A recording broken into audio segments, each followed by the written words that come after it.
Hey there, I'd like to take a brief moment of your time. No, unlike Mormons, you don't actually get to have that option here. Do you remember the first Mormon to ever run for president? No. You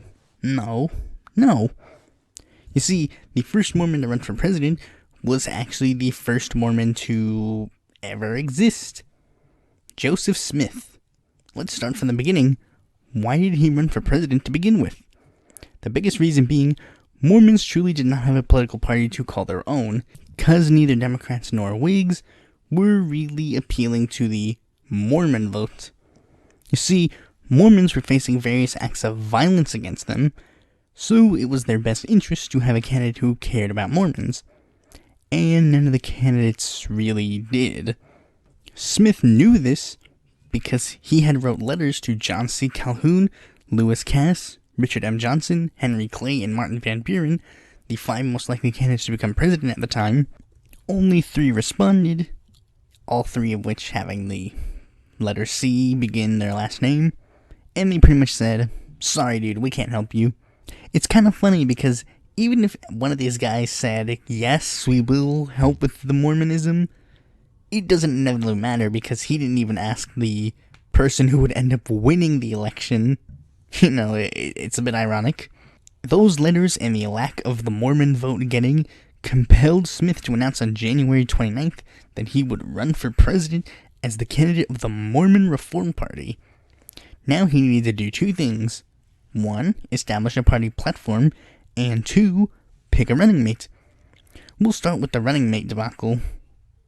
New York educator James Arlington Bennett was the first choice, but because he was born in Ireland, he couldn't legally take the office of VP, so that threw him out in the trash. A business investor and Tennessee legislator, Solomon Copeland, was offered the position, but declined, so Mormon leader Sidney Rigdon was just chosen to be his running mate because, he's the only one who would say yes. In regards to policy, Smith was kind of all over the place. He called for the protection of Mormons, no duh, but also extended those protections to other minority groups. He also called for the annexation of Texas, California, and Oregon, reducing the size of Congress to 2 representatives for every million people, re-establishing a national bank, abolishing prisons, and the gradual emancipation of slaves, changing his position from being pro-slavery.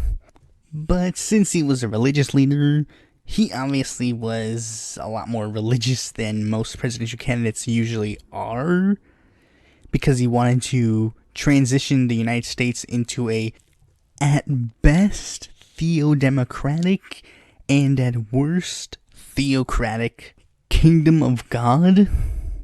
So, he wasn't the best candidate out there. The biggest question you all may be wondering is this: was his campaign even close to actually being successful? Well, supposedly, at first, Smith wanted to run simply as a protest candidate for Mormons, but soon started to write things in his journal like, "There is an oratory enough in this church to carry me into the presidential chair on the first slide, and when I look into the Eastern papers and see how popular I am afraid I shall be president." However, we will never truly know because on June 27th, 1844, he was assassinated. I won't go too in depth into the assassination of him because I'm not a Mormon history channel. I just kind of wanted to give you a brief look at his funny political experiment. An experiment that we're never going to see again because, how many new religions are getting founded? Are you going to create one and then run for president? I don't think so. Thanks for watching this video. Be sure to like, comment, subscribe, and click that bell to be notified when a future video of mine comes out. And if you're interested in more content from me, you can go to my website or follow me on Facebook, Twitter, or Quora, or check out my articles on the Independent Political Report.